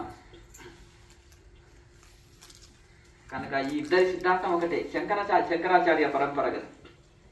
ఇదంతా కూడా శంకరాచార్య పరంపరనే, వారిని ఆదర్శం తీసుకున్న వాళ్ళే. కనుక ధ్యాన యోగము తప్పకుండా ఉండాలి. ధ్యాన యోగం లేనిది చాలా, ఇప్పుడు చూడు కొంతమందిని చూస్తే నాకు చాలా బాధేస్తుంది. ఎన్నో సంవత్సరాల నుంచి ధ్యానం చేసి నడుము నొప్పి తెచ్చుకొని, కాళ్ళు నొప్పి తెచ్చుకొని అంతవరకు బాగున్నది అంటే చాలా ఆరోగ్యవంతులం అండి. ఏదేదో పొందుతామని మాయ మాటలు నమ్మి మేము ధ్యానంలోకి వచ్చి నడుము నొప్పి తెచ్చుకున్నాము, కాళ్ళు నొప్పి తెచ్చుకున్నాము, మెడ నొప్పులు తెచ్చుకున్నాము, ఆరోగ్యాలు పాడైనాయి. ఒక్కొక్కరేమే మాట్లాడుకుంటాము, పిచ్చోళ్ళ లాగా పిలువబడుతున్నాం, సైకాలజీ పేషెంట్లుగా మారినామని ఎందుకు అంటున్నారు? కరెంటు తెలియక పట్టుకుంటే షాక్ వస్తుంది. దాన్ని ఎట్లా వినియోగించుకోవడం తెలుసుకుంటే చాలా పని ఉంటుంది కరెంటు తోటి. అలాగే ఈ ధ్యాన యోగాన్ని ఎలా వినియోగించుకోవాలి, ఎట్లా కూర్చోవాలి, ఎట్లా చేయాలి అనేది కరెక్ట్ ప్రాసెస్. భగవద్గీతలో కృష్ణ పరమాత్మకు తెలియదా? కుర్చీలో కూర్చోండి, మ్యూజిక్ పెట్టుకోండి, ఎలాగైనా వాలిపోండి అని. కొత్త కొత్త టెక్నాలజీ ఉంటే ఆ ఋషులు చెప్పలేదా మనకు? ఎన్నెన్నో రకాలుగా మార్గాలు. ఎంత మేధస్సు కలిగిన వాళ్ళు మన ఋషులు. ఏదేదో మనం మనని అనుసరించాలి ఆధ్యాత్మికంలో. విదేశీయులు గుర్తుపెట్టుకోండి, విదేశీయులను మనం కాదు అనుసరించేది, వాళ్ళు మనని అనుసరించాలి. ఎందుకంటే ఇది పరిపూర్ణం కనుక, ఋషి పరంపర కనుక వాళ్ళందరూ కూడా మనల్ని అనుసరిస్తున్నారు. ఈ కాలంలో ఏంటంటే ఒక ఫ్యాషన్ అనమాట. ఇంగ్లీష్ పుస్తకాలు గొప్పది, ఇంగ్లీష్ వాడు గొప్పవాడు, వాడు ఏం చేస్తే అది గ్రేట్, అంతే కదా. దాని ప్రకారం వెళ్ళిపోతుంది వెస్ట్రన్ స్పిరిచువాలిటీ. వెస్ట్రన్ స్పిరిచువాలిటీ అనేది ఇన్కంప్లీట్, అసంపూర్ణం. కనుక మన ఇండియన్ ఋషి పరంపరని మనం అనుసరించాలి, దాని ప్రకారం వెళ్ళాలి. ఇంకేమైనా డౌట్లు ఉంటే అడగండి. క్రియ అంటే అంటే అందరూ చెప్తలేదు అంటే క్రియ అంతా ఇట్లాగే ఉంటుందా, వేరే వేరే? ఇప్పుడు చూడండి, మీరు ఒక నిమిషం, మీ ఇంట్లో ఎలక్ట్రానిక్ పరికరాలు మంచి బ్రాండెడ్వి పెట్టినావు, అదే పేరుతోటి ఇంకో డూప్లికేట్లు కూడా ఉంటాయనుకో. మరి అది ఆ వస్తువు ఈ వస్తువు వాడినప్పుడు తేడా తెలుస్తుంది కదా. ఇప్పుడు నువ్వు నూకలు ఉన్నాయి, పురుగు పట్టిన నూకలు అంటే తెలుసా? పురుగు పట్టిపోయిన నూకలు అన్నం వండి, ఇది సోనా మైసూర్ నెంబర్ 1 బియ్యం అండి ఇది అని చెప్పినాం అనుకోండి. చిన్నపిల్లవాడైతే తెలియదు, అర్థం కదా. అమెరికా వాడికి అయితే వానికి రైస్ తెలియదు అనుకో. ఈ కాలంలో తెలుస్తుంది, కానీ పూర్వకాలంలో అయితే వానికి రైస్ అంటే అక్కడ దొరకదు, తినరు, బ్రెడ్ ఏదేదో తింటాడు. నెంబర్ 1 రైస్ అని హోటల్లో పెట్టాడు అనుకో, తినేస్తాడు, అతను తిని వెళ్ళిపోతాడు డబ్బులు కట్టి. కానీ నువ్వు వరి అన్నము సోనా మైసూర్ నెంబర్ 1 తిన్నవాడి నీకు తెలుస్తుంది కదా. అదే ఇది అది నూకలు, అది కూడా ఫ్రెష్ నూకలు కాదు, మళ్ళీ ముక్క పట్టినవి, పురుగు పట్టిన నూకలు, ఇది నూకలు అన్నమని ఎంబడే చెప్పేస్తావు నువ్వు. ఎందుకు? అవి తెలుసు అనమాట, రెండింటికి తేడా తెలుసు. మరి దాన్ని పెట్టి సోనా మైసూర్ నెంబర్ 1 అన్నం అని పెడితే ఎట్లా? తేడా తెలుసుకుంటావు కదా. అట్లా దానికి దీనికి తేడా తెలుసుకోవాలన్నమాట. ఒక్కొక్కరు ఒక రకంగా. ఇప్పుడు క్రియాలో ఉన్నాయి సెంటర్స్, గురు పరంపరంగా ఉన్నాయి, గురు పరంపర లేని సొంతంగా ఫేమస్ కోసం పెట్టుకున్నాయి ఉన్నాయి, ఇంట్లో కూడా ఉన్నాయి డూప్లికేట్. అర్థం కదా, దాన్ని చూసి తెలుసు. ఇప్పుడు ఇలా చేసినందుకు క్లాసు, ఇంకో దానికి పోయినప్పుడు చేసినప్పుడు అప్పుడు మీకు తేడా తెలుస్తుంది రెండింటి. అట్లా వాడికి గురువు ఉండదు, పాడు ఉండదు, డబ్బుల కోసం సెంటర్ పెట్టుకొని ఉంటాడు. అర్థం కాదు, ఏదో ఒక ముద్ర చెప్తాడు, దాని క్రియాయోగం అనేటోళ్ళు కూడా ఉన్నారు, అటువంటి మేధావులు కూడా ఉన్నారు.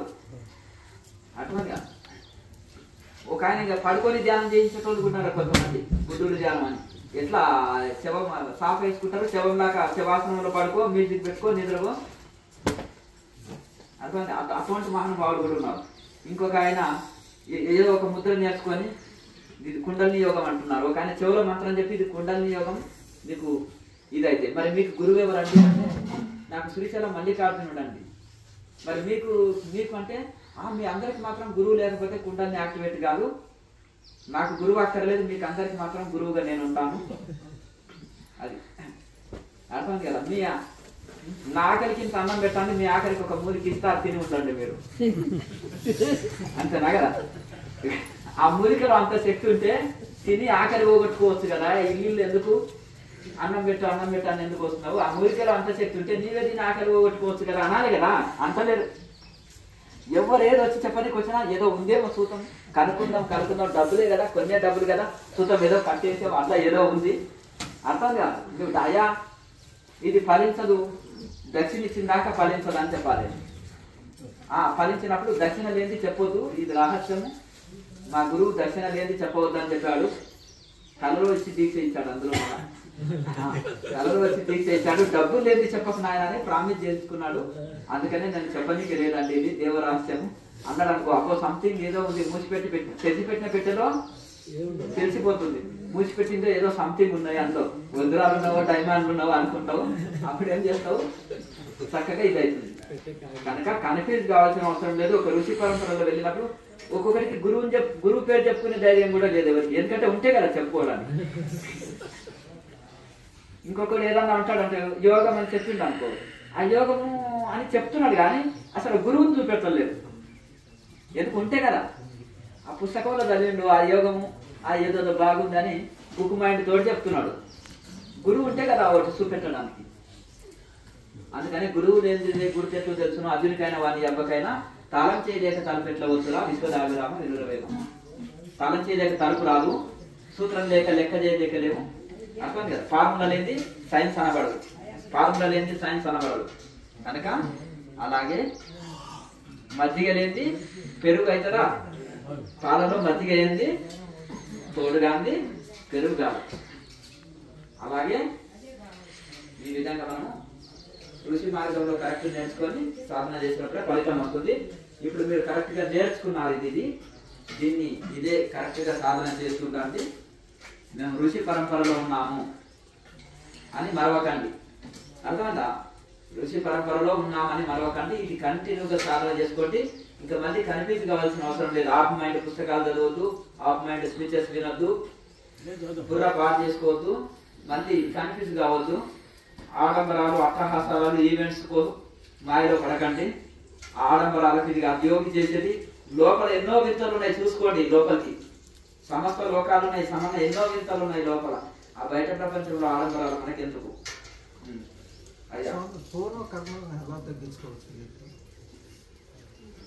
మనము అవి అనుభవిస్తే తీరిపోతుంటాయి. ఎలా అంటే ఇప్పుడు మనం అప్పు ఉన్నాం, నెల ఇంత కట్టేస్తుంటే లోన్ తీసుకున్నాం, నెల కట్ అయిపోతుంటాయి కదా. కట్ అయిపోయినప్పుడు అది తగ్గిపోతుంది కదా అప్పు. అలాగే అవి తీరిపోతుంటాయి. దుఃఖాల రూపంలో, కష్టాల రూపంలో, బాధల రూపంలో, ఏదో రూపంలో అవి తీరిపోతుంటాయి. మరి అవి తప్పించుకోనికే వీలు కాదు. ఇంకా ఇవన్నీ ఎందుకు చేయాలి అని మీరు అనవచ్చు. చాలా మంది అంటారు, మరి పుణ్యకర్మలు ఇవన్నీ ఎందుకు చేయాలంటే పుణ్యకర్మల వలన అవి కొంత దాని ప్రభావం తగ్గుతుంది.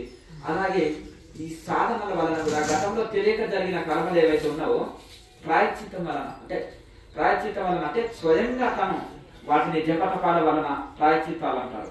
ధ్యానము, జపము, తపము వీటితోటి కొంత ప్రభావం తగ్గుతుంది అని చెప్తున్నారు. అలాగే ఇంకొకటి ప్రార్థన వలన కూడా. ఇప్పుడు ఒక ఖైదీ ఉన్నాడు, 20 ఏళ్ళ శిక్షణ పడింది, కానీ అతనిలో పరివర్తన చెందినప్పుడు జైలర్ ఏం చేసేసాడు, గాంధీ జయంతో ఇదో పర్వదినాలను అవి ఎక్కువ జనాలు అయిపోయినారు, విశ్వంలో చాలా పరివర్తన వచ్చింది, సమాజంలోకి వెళ్ళి మంచి పనులు చేస్తారన్న నమ్మకం కలిగినప్పుడు కొంతమంది రిలీజ్ చేసేస్తారు.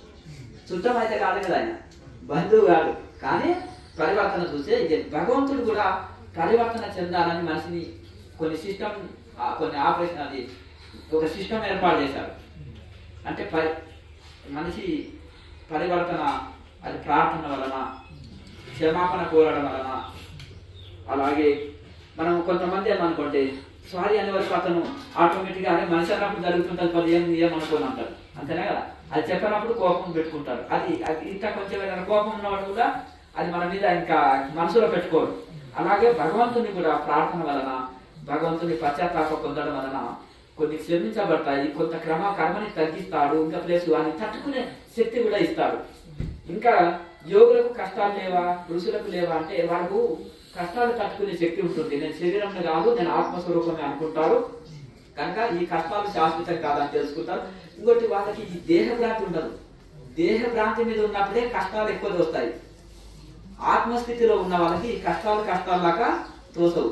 మత్తి ఇంజెక్షన్ ఇచ్చినప్పుడు ఆపరేషన్ చేస్తే తెలియదు కదా నొప్పి, అలాగే వాళ్ళ ఆత్మస్థితిలో ఉన్న వాళ్ళకి ఈ దేహ స్థితికి సంబంధించినవి తెలియకుండా జరిగిపోతాయి. అయినా అంత ప్రభావం ఉండదు మిగతా వాళ్ళకు ఉండే ప్రభావం. వీళ్ళు ఏంటంటే భయంతో సగం ఎక్కువ అనిపిస్తుంది. ఈ కష్టాలు చూసి భయపడడం వలన ఎక్కువ అనిపిస్తాయి. అలాగే మనకు రకరకాల కనుక ఇవన్నీ ఈ కర్మ ప్రభావం తగ్గుతుంది, అవి తట్టుకునే శక్తి కలుగుతుంది. సాధన వలన దైవానుగ్రహం వలన కొంత మినహాయింపు కూడా జరుగుతుంది, వాటిని తగ్గించడం జరుగుతుంది. ఆధ్యాత్మికంలో ఉండే వ్యక్తికి లేని వ్యక్తికి తేడా ఏంటంటే సేమ్ కష్టం, సేమ్ సమస్య, వాళ్ళకి ఎక్కువ పెద్దగా దోస్తుంది, వీళ్ళకి చిన్నగా దోస్తుంది. వీళ్ళకి దీని ప్రభావం తగ్గిపోతుంటుంది. అలాగే ఈ తట్టుకునే శక్తి వీళ్ళకు ఉంటుంది, వాళ్ళకు ఉండదు. అంతే. మనం ఇప్పుడు క్రియాయోగం ఉన్నాం చేస్తున్నాం కదా, ఏదైనా చావు అటువంటి వెళ్ళవచ్చు. ఇది ఇక సమాజంలో ఉన్నప్పుడు వ్యవహారాలు నడుస్తుంటాయి. ఇప్పుడు చావు, పెళ్లిలకు, ఇవన్నీ ఫంక్షన్స్ పోవాల్సి వస్తుంది, తప్పదు కదా. ముఖ్యమైన కొంతమంది ఏంటంటే ఇంపార్టెంట్ అన్నదానికే వెళ్తారు, ప్రతి దానికి వెళ్ళరు అనమాట. ఇప్పుడు మన దగ్గర బంధువులు తప్పని పని పోకపోతే సత్సంబంధాలు దెబ్బతింటాయి అనుకున్నప్పుడు ముఖ్యమైన వాటికి పోతుంటారు, వస్తుంటారు. దాంతో సంబంధం ఏం లేదు. మీరు సమగజీవులు, సమాసులు, గృహస్థులు కదా. గృహస్థులకు గృహస్థ ధర్మాలు ఉంటాయి, డ్యూటీ చక్కగా చేసుకో, బంధుత్వాన్ని మెయింటైన్ చేయి, అన్ని రకాలుగా ఉంటుంది. కానీ ఎంతవరకు పట్టించుకోవాలో అంతవరకు ఉండాలి, డీప్కి వెళ్ళొద్దు. అలాగే సాధ్యమైనంత వరకు నివురు కప్పిన నిప్పు లాగా ఉండాలి, తామరాకు మీద నీళ్లు కొట్టులాగా అంతే అన్నట్టుగా ఉండాలి. మంచిది. ఏమైనా సందేహాలు ఉంటే అడగండి, నేను లోపలికి వెళ్తుంటే అడుగుతుంటాను. చేసిన వాడి మరి తెలిసి వదలండి ఆ చర్చ పేర్లు మనకు అవసరం లేదు. కానీ ఇప్పుడు ఇక్కడ మరి క్రియాయోగము అది దానికి దీనికి సంబంధం లేదు, అర్థమైంది కదా. క్రియాయోగం అనేది ఒక బ్రాండెడ్, దీనికి ముద్రలు ఉంటాయి, ఆసన ముద్ర, ప్రాణాయామ ఇవన్నీ చక్కగా ఉంటుంది. ఇందులో వేదాంత విచారణ ఉంటుంది, ప్రాణాయామ అభ్యాసం ఉంటుంది, అలాగే ముద్రలు ఉంటాయి, ఆసన ముద్ర ప్రాణాయామాలు ఇవన్నీ కలిసి వస్తాయి. వాళ్ళు కూర్చొని మామూలుగా ఏదో చిన్న శ్వాస చేస్తారు అంతే, దానికి దీనికి సంబంధం లేదు. ఏదో చెవులు పట్టుకొని వచ్చి ఇదే ఏదో అంటే ఎట్లా ఉంటుంది, అర్థమైందా? సరే నువ్వు ఆ యోగ పేరు చెప్పుకోగానే అది కూడా క్రియాయోగం అంటే మన కన్ఫ్యూజ్ చేసినట్టు మనసులో. ఇప్పుడు నువ్వేదో చిన్న టెక్నిక్ తెలుసుకున్నావు, చిన్న టెక్నిక్ తెలుసుకొని దాన్ని చెప్పుకుంటున్నావు, ఆ టెక్నిక్ పేరు అదే చెప్పుకో, మళ్ళీ ఇంకొక దాన్ని వాడుకోవద్దు ఆ పేరు కదా. ఇప్పుడు నువ్వు ఒక చిన్న ఏనుగు చెవులు తీసుకొచ్చి ఏనుగు అంటావా? చెప్పండి, కాదు కదా. అలాగే ఈ యొక్క పరిపూర్ణంగా దానికి అన్ని అవయవాలు కలిపితేనే ఏనుగు. ఓ చిన్న ముద్రని ఏదో తీసుకొని వచ్చేసి ఐఫోన్ ఊడిపోయిన నట్టును తీసుకొచ్చాడు అక్కడ చిన్నది, ఇది ఐఫోన్ అంటే ఉంటాయి కదా. బెంచ్ కార్ది ఒక చిన్నది ఊడిపోయిన గ్లాస్ తీసుకొచ్చినాడు, పగిలిపోయిన గ్లాస్ పట్టుకొని వచ్చేసి ఇది బెంచ్ కార్ అని చూపెట్టాడు. ఒరే నాయన ఇది పాడైన పాటు పడేసింది, ఇది బెంచ్ కార్ గ్లాస్ అది కరెక్టే కానీ అది స్టీరింగ్, బెంచ్ కార్ స్టీరింగ్ పాతది పారేసింది, దాన్ని పట్టుకొని వచ్చి ఇదే బెంచ్ కార్ అంటారు, బాబు కోపో అంటారు, అంతేనా కదా. అట్లా ఒక్కొక్క ముద్ర ఏదో చిన్నది పట్టుకొని మళ్ళీ దాన్ని తీసుకొచ్చి అసలు బెంచ్ కార్ పేరు వాడుకోవచ్చు, అక్కడ పాడైన పాటు పారవేసింది అది, అంతే కదా. అలాగే ఇది కూడా ఒక చిన్న టెక్నిక్ ఏదో పట్టుకొని ఆ యోగం పేరు వాడుకుంటే తప్పు కదా. అది దానికి ఒక ఫార్ములా ఉంటుంది, ఫార్ములాని ఉన్నట్టు చెప్పి ఆ పేరు వాడుకున్నా దానికి తప్పు లేదు. డౌట్ క్లియర్ అయింది.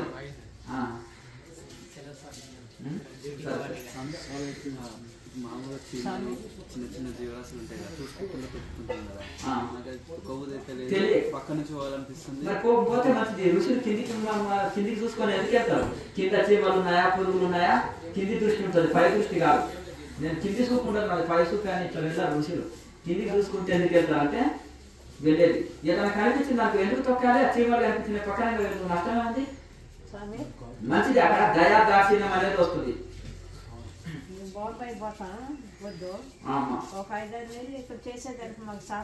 తర్వాత మాట్లాడతా కూర్చోదు, తర్వాత మాట్లాడతా కూర్చోదు.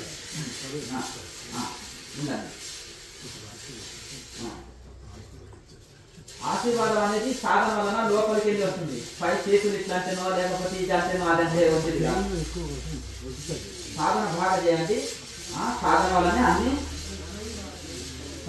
అన్ని క్యూర్ అయిపోతుంది, అంతా ఇది అయిపోతుంది. సాధన చేస్తే, సాధన నమ్ముకుంటే సాధన వలన మేలు జరుగుతుంది.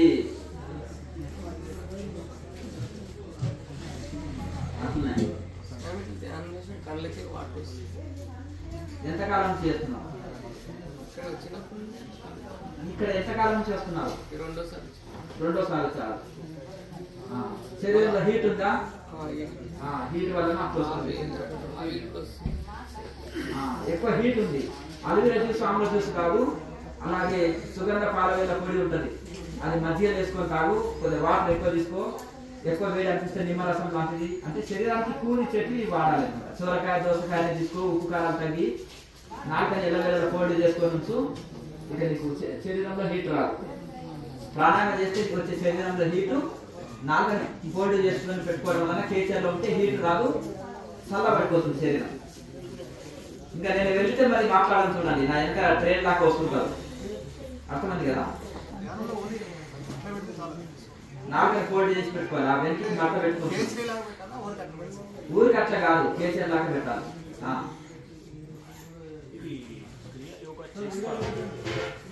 అదే మాట్లాడకండి, ఎవరి జోగులో వాళ్ళు. ఇది ఏం సైన్స్ వస్తుంది, మేము ప్రోగ్రెస్ చేస్తా ఉంటాము. ఎంతకాలం నుంచి చేస్తుంది? ఇప్పుడు ఇద్దరు ఫస్ట్ కదా మీరు వచ్చేది. అన్నం తింటే ఆకలి పోయిందా? పోతుందా పోదా అని డౌట్ ఉండవలసిన అవసరం లేదు. అంతేనా కదా? ఏమయ్యా నీకు ఆకలి పోయింది అంటే నేను అన్నం తిన్నా ఆకలి పోయింది. మరి మీ ఆకలి పోవాలంటే మీరు కూడా తింటే ఆకలి పోతుంది. అన్నం తింటే ఆకలి ఎట్లా పోయిందో అదే సైన్స్. అర్థం కదా? రిజల్ట్ కనిపించింది కదా. అన్నం తింటే ఆకలి పోవడం అనేది సైన్స్, అంతే కదా? మెడిసిన్ తింటే రోగం పోవడం అనేది సైన్స్. సాధన చేస్తే దానికి కొన్ని ఫలితాలు, బెనిఫిట్స్ అనేది చెప్పబడుతుంది. మహాముద్ర చేస్తే బెనిఫిట్ ఏంటి, జ్యోతి ముద్ర చేస్తే బెనిఫిట్ ఏంటిది, నాభి క్రియ చేస్తే బెనిఫిట్ ఏంటిది, యమనియమాలు పాటిస్తే బెనిఫిట్ ఏంటిది. పతంజలి యోగం అనేది సైంటిఫిక్. అష్టాంగ యోగం 1వ తరగతి చదివితే 1వ తరగతి బెనిఫిట్ ఉంటుంది, 2 చదివితే 2, 10th చదివితే 10, పీజీ చేస్తే పీజీ. దేని బెనిఫిట్ అదే. నువ్వు యమనియమాలు ఆచరించినావు అనుకో, దాని బెనిఫిట్ అంతవరకు పొందగలుగుతావు. ప్రాణాయామం చేసినావు అనుకో, దాని బెనిఫిట్ అంతవరకు పొందగలుగుతావు. ఆసనాలు చేసినావు అనుకో, దాని బెనిఫిట్ అంతవరకు పొందగలుగుతావు. అంటే విభజించి కూడా దీన్ని ఆచరించవచ్చు. ఏడు వరకు చేసినా అంత నాలెడ్జ్, అంత బెనిఫిట్ ఉంటుంది. అలాగే ఇక్కడ ప్రతిదానికి ఫలితాలు చెప్పబడ్డాయి. అది వచ్చేస్తే దాన్ని రీచ్ అయినట్టే, అది మనం ఇది చేసినట్టే. ప్రాణాయామ బెనిఫిట్ చెప్పబడుతుంది. శారీరకంగా, మానసికంగా ఎటువంటి ఎందుకంత అసలు కనుక ఈ విధంగా దానికి ఫలితాలు చెప్పబడ్డాయి. కనుక ఆ ప్రాణాయామం చేస్తే దానికి ఫలితాలు ఏంటిది అనేది, దాని యొక్క ఫలితాలు కూడా చెప్పబడతాయి యోగ శాస్త్రంలో. నాడి మండల శుద్ధి అవుతుంది. మొదలు నాడులో వచ్చే బ్లాక్స్ క్యూర్ అవుతాయి. ఇప్పుడు మన మోకాలు నొప్పి వస్తుంది, నాడు నొప్పి ఎందుకు? నాడులు బ్లాక్స్ అయి ఉంటాయి, అందుకని ఆ నొప్పులు వస్తున్నాయి. మరి ఆ ప్రాణాయామం వలన ఆ నాడులని బ్లాక్స్ అనేవి పోయి క్యూర్ అవుతాయి. శరీరం దూరిపించేలాగైతుంది, తేలిక అవుతుంది. తక్కువ ఆహారం తీసుకున్నా సరిపోతుంది. శరీరం మైండ్ని కంట్రోల్ చేస్తుంది. ధ్యానంలో మనో లయం జరుగుతుంది, వెంటనే మనసుని లయం చేసేస్తుంది. అనంతమైన శాంతిని పొందుతాం. ఇవన్నీ ప్రాణాయామ మహిమ. కనుక ఇవన్నీ ఒక్కొక్కదానికి ఒకటి ఉంటుంది. మహాముద్ర వేసినప్పుడు నడుము నొప్పి, కాలు నొప్పి అన్ని పోతుంది, బ్యాక్ పెయిన్ ఇవన్నీ వెళ్ళిపోయి కుండని యాక్టివేట్ చేస్తుంది. అదే దాని యొక్క ఫలితం. సైంటిఫిక్ కదా, సైంటిఫిక్ అంటేనే రుజువు. వెంటనే ఫలితము రావాలి. ఫలితం రాది ఒప్పుకోరు. ఆ చెట్టు చుట్టూ తిరిగితే నాకేంటి లాభం అంటారు. అంటారా? గంగాలో ఎందుకు మునగాలి అంటే శరీరంలో ఏమైనా చర్మ రోగాలు ఉంటే పోతాయా? ఎందుకు పోతున్నాయంటే అందులో ఒక యాంటీబయాటిక్ గా పనిచేసే ఒక ఉన్నాయి, సూక్ష్మ క్రిములను చంపే శక్తి ఉంది. హిమాలయాల నుంచి వస్తుంది కనుక ఔషధి యొక్క శక్తి ఉంటుంది, రోగ నిరోధక శక్తి ఉంటుంది ఆ వాటర్లో. ఆ వాటర్ తాగితే పొట్టలో రోగాలన్నీ పోతాయి. స్నానం చేస్తే చర్మ రోగాలు బయటి రోగాలు పోతాయి, తాగితే లోపల రోగాలు పోతాయి. కనుక గంగ ఇంత పవిత్రము. ఇది అంటే ఇదే సైన్స్ అంటే ఇదే. ఇక్కడ మీకు రుజువు చూపిస్తుంది. గంగ గురించి గొప్పగా చెప్తున్నాము. ఆ గంగని తాగినప్పుడు స్నానం చేసినప్పుడు ఆ ఫలిత రూపంలో పొందినప్పుడు అది వెంటనే ఓహో గంగ గురించి మహిమ చెప్పినప్పుడు, గంగా వాటర్ మహిమ చెప్పినప్పుడు, ఆ గంగా వాటర్ ని యూజ్ చేసినప్పుడు ఫలితం పొందుతాయి కదా, ఆ ఫలితం వెంటనే కనిపిస్తుంది. కాబట్టి ఓహో ఇది చెప్పిన దానికి చేసేదానికి ఒకటే ఉంటుంది. సైన్స్ లో అక్కడ నిరూపణకు వస్తుంది. యోగం అనేది నిరూపణకు వస్తుంది, నిలుస్తుంది అన్నమాట. అక్కడ దాని దగ్గర నిరూపణ దగ్గర నిలుస్తుంది. అందుకని యోగాన్ని సైంటిఫిక్ అన్నారు, యోగ శాస్త్రం. అది ఒక లెవెల్ ఆఫ్ సాధనతో ఇది బాడీలో వచ్చే డిసీజెస్ కానీ ఇష్యూస్ కానీ అది కంట్రోల్కి వస్తుంది. ఎందుకు నేను అదే చెప్తుంది కదా, 4 బ్లాక్స్ అయిన వలన అవన్నీ డిసీజెస్ వస్తున్నాయి. ఈ యొక్క మీకు ఈ సాధన వలన నాడులన్నీ క్యూర్ అయిపోయిన తర్వాత, నాడి మండలం శుద్ధి అయిన తర్వాత ఆటోమేటిక్ సంపూర్ణ ఆరోగ్యం వచ్చేది. ఇప్పుడు గుండె సంబంధము, జీవన సంబంధము, కిడ్నీల సంబంధము, కొన్ని ఇన్ఫెక్షన్స్, కొన్ని సమస్యలు ఉన్నాయనుకోండి. ఆ ప్రాణాయామ అభ్యాసం వలన లోపల ప్రాణశక్తి అందించబడుతుంది. కొన్ని చోట్ల ప్రాణశక్తి అందదు సరిగా. కొంతమందికి సైనస్ ప్రాబ్లం ఉంటుంది, శ్వాస బ్రీతింగ్ ప్రాబ్లం ఉంటుంది, చక్కగా బ్రీతింగ్ తీసుకోలేరు. తీసుకున్నప్పుడు ప్రాణశక్తి ఎట్లా అందుతుంది? అందరూ కదా శరీరం అంటారు. ఇంకోటి యోగం వలన, కుంభకం వలన ప్రాణశక్తిని అందరి చోటుకి అందించే టెక్నాలజీ. ఇప్పుడు మామూలు శ్వాస కంటే కూడా దీర్ఘ శ్వాస మంచిది. ఆ దీర్ఘ శ్వాస కంటే కూడా కుంభకం అనేది కుంభకం వలన ఎక్కడ ప్రాణశక్తి సరిగా అందుతలేదో అక్కడ అందించగలుగుతాం. అక్కడ అందించినప్పుడు ఆ బ్లాక్స్ అన్ని క్యూర్ అయిపోతుంది. అక్కడ ప్రాణశక్తి అందించబడి అక్కడ దాని పేరు ఉంది ప్రాణశక్తి. అక్కడ ప్రాణశక్తి అందించడం వలన అక్కడ సమస్య పోతుంది, అక్కడ శక్తి అందుతుంది, అక్కడ నాడులన్నీ శుద్ధి అయిపోతాయి, అక్కడ శక్తి అందించబడుతుంది. అక్కడ ప్రాణశక్తి అందించబడడం వలన అవి చైతన్యం అవుతాయి. అక్కడ శరీరంలో అన్ని నాడులు శుద్ధి అయిపోయి శక్తివంతమవుతాయి, అలాగే చైతన్యవంతమవుతాయి. అక్కడ ప్రాణశక్తి అందించబడుతుంది. సో ఇప్పుడు ఈ క్రియాని ఇప్పుడు బిడ్లకి చెప్పాలా అంటే నాకు 5 years అన్నా 5 years అంటే చిన్నపిల్లలు ప్రాణాయామ అంత గ్రహించలేరు కనుక ఒకవేళ చేయాలని తపన ఉండొచ్చు. ఇప్పుడు గత జన్మ సంస్కారం వలన కొంతమంది చిన్నప్పుడు ఇప్పుడు శంకరాచార్య లాంటి మహానుభావుడు, వివేకానంద లాంటి వాళ్ళు చిన్నప్పటి నుంచి భక్తి చేయలేరు. నేను చిన్న 4-5 సంవత్సరాల వయసులోనే నేను ధ్యానం చేసేవాడిని. అది నా జన్మ సంస్కారం, నాకు ఎవరు నేర్పలేదు. కాకపోతే నేను శాస్త్రాన్ని గౌరవిస్తాను. చాలా మంది ఏంటంటే 2 ముక్కలు తెలిసే వరకు నేను వీరుని సూర్యుని, నాకు అన్నీ తెలుసు, నాకు గురువు అక్కర్లేదు, నేనే అందరికీ గురువు అనే దిగో ఉన్న వాళ్ళు ఉన్నారు ఈ కాలంలో. నేను చిన్నప్పుడు చాలా సాధన చేసినాను, ఋషుల గ్రంథాలు చదివితే ఋషులకు రెస్పెక్ట్ ఇస్తాను. నేను వాళ్ళు చెప్పిన టెక్నిక్లు కొన్ని చేస్తూ సాధన చేసేవాడిని. చేస్తూ ఆ విధంగా మళ్ళీ నేను ఇప్పుడు ఇంతమంది ఉంటారు, మన వీడియో చూసి ప్రాక్టీస్ చేసి కూడా మళ్ళీ వీటికి ఎందుకు వస్తారు, మళ్ళీ గురుముఖంగా ఒకసారి నేర్చుకోవాలి, నా డౌట్ ఉంటే తీర్చుకోవాలి అని వచ్చి మళ్ళీ ఒకసారి గురుముఖంగా క్లాస్ తీసుకొని మళ్ళీ ఒకసారి చేస్తున్నారు. వాళ్ళు ఏమనుకుంటారంటే అక్కడ వీడియో చూసినా ఈ గురువు గారి దగ్గర నేను నేర్చుకుంటున్నానని భావనతో నేర్చుకుంటారు. ఏకలవ్యుడు చెట్టు కింద ఉండి చెట్టు వెనక ఉండి చూసినా ద్రోణాచార్యుని మానసిక గురువుగా స్వీకరిస్తారు. అందుకని ఆ ఫలితం పొందుతారు. అర్థమైంది కదా. ఒక మట్టితోటి విగ్రహం చేసుకుంటారు, గురువుని చేసుకొని ఈయన నాకు నేర్పిస్తున్నాడు అనే భావనతోటి నేర్చుకుంటారు. చెట్టు దాకా కొంత గ్రహిస్తారు, గ్రహించి ఆయన క్లాస్ అయిపోయిన తర్వాత కూడా ఆ మట్టి విగ్రహం దగ్గర వచ్చి గురువు నాకు నేర్పిస్తున్నాడు అని చెప్తుంటే అందులోకి వెళ్ళి ఆయనకు చెప్పిన మాటలు వినిపించేది. అదే మాటలు అక్కడ విన్నాడు కదా, చెట్టు దాకా ఉంది ఆ టెక్నిక్స్ అంతా చెప్పేటి విని ఎలా అనేది ఆ కాన్సల్టేషన్ పెట్టి విన్నాడు. చదువు రాని వాడితను ఈయన గురుకులాల జైన్ లేడు, చదువు రాదు. వాళ్ళేమో గురుకులాల జైన్ అయి చదువు వచ్చిన వాళ్ళకి నేర్పుతున్నాడు, ఆయన రాకుమారులకు నేర్పుతున్నాడు. కానీ ఆ టెక్నిక్స్ అంతా విన్నాడు. ఎట్లా పట్టాలి, ఎట్లా వదలాలి, ఎట్లా కాన్సల్టేషన్, ఎట్లా మంత్రం చేసి ఉచ్చరించాలి అన్నీ విన్నాడు. ఈ విగ్రహంలోకి వెళ్ళి పెట్టుకొని కూడా ఏకలవ్యుడు ఆ విగ్రహంలోకి వెళ్ళి గురువు గారు చెప్పినట్టు ఆ మాటలు ఈ విగ్రహంలోకి వెళ్ళి మళ్ళీ వింటూ మళ్ళీ ఎక్స్ట్రా క్లాస్ ఆయన సింగిల్ క్లాస్ చేసిపోతే ఈయన 4 క్లాసెస్ అదే దాన్ని మళ్ళీ ఇక్కడ వచ్చి ఆ విగ్రహంలోకి వెళ్ళి మాటలు విన్నాడు కదా. ఇంతమంది ఉంటారు చూసి ఆ విధంగా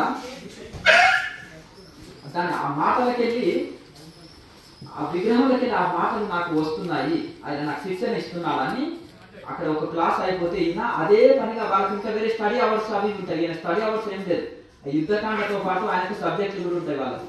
కానీ ఇక్కడ ఆ మొత్తం యుద్ధకాండ ఒకటే పెట్టుకొని అదే 4 క్లాసులు చెప్పిన ఆ విగ్రహమే నాకు చెప్తుంది అనే ఉద్దేశంతో ఈ మాటలు అక్కడ అన్వయించుకొని తను ఏకాగ్రతతో నేర్చుకున్నాడు. కనుక ఆ విధంగా మనకు ఆయన చెట్టు దాకా అన్ని గ్రహించాడు, మళ్ళీ విగ్రహం పెట్టుకొని ఆ విగ్రహం నాకు చెప్తుంది అనే ఉద్దేశంతో ప్రాక్టీస్ చేశాడు.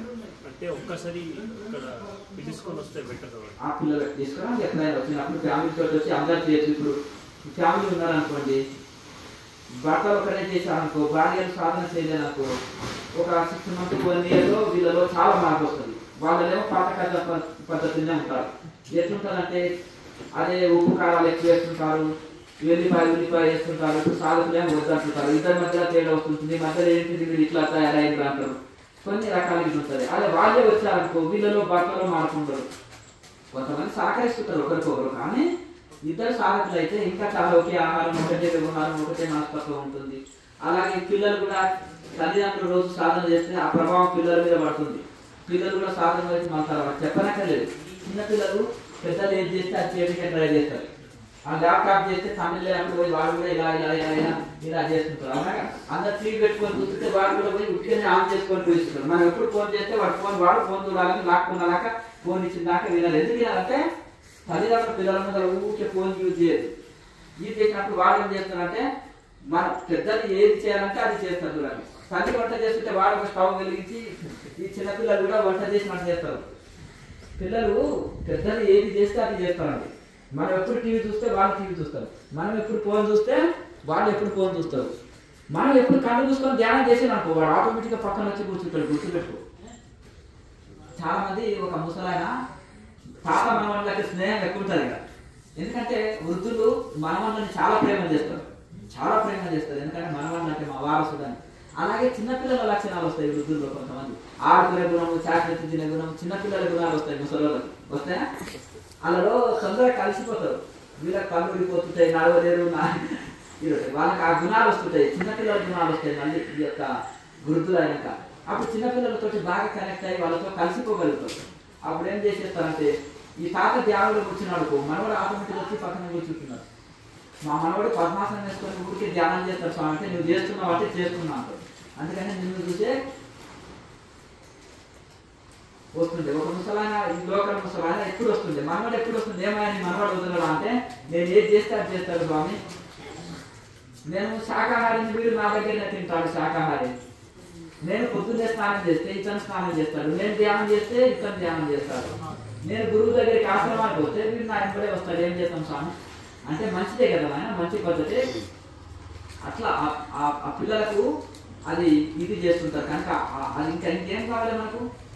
అట్లా పిల్లలకి మన పెద్దలు ఏది చేస్తే అది చేస్తారు. కనుక మనం ఏం అబ్జర్వ్ చేస్తలేదు, వాళ్ళకి ఏమి తెలియదు అని అనుకోకండి.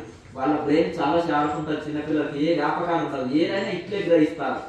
ఏ విద్య అయినా తొందరగా వస్తుంది చిన్నపిల్లలకి. అందుకని చిన్నపిల్లలకి ఎప్పుడైతే చిన్నప్పుడు స్కూల్లో చదువుకున్నది అది పెద్దగా దాకా కూడా మరవరు. స్తోత్రాలు కానీ పోయమ్స్ కానీ అవి చిన్నప్పుడు బాగా గుర్తుంటాయి. అందుకనే గురుకులాల్లో, వేద పాఠశాలలో చిన్నప్పుడు అన్ని మంత్రాలని కంఠస్థం చేయించేది.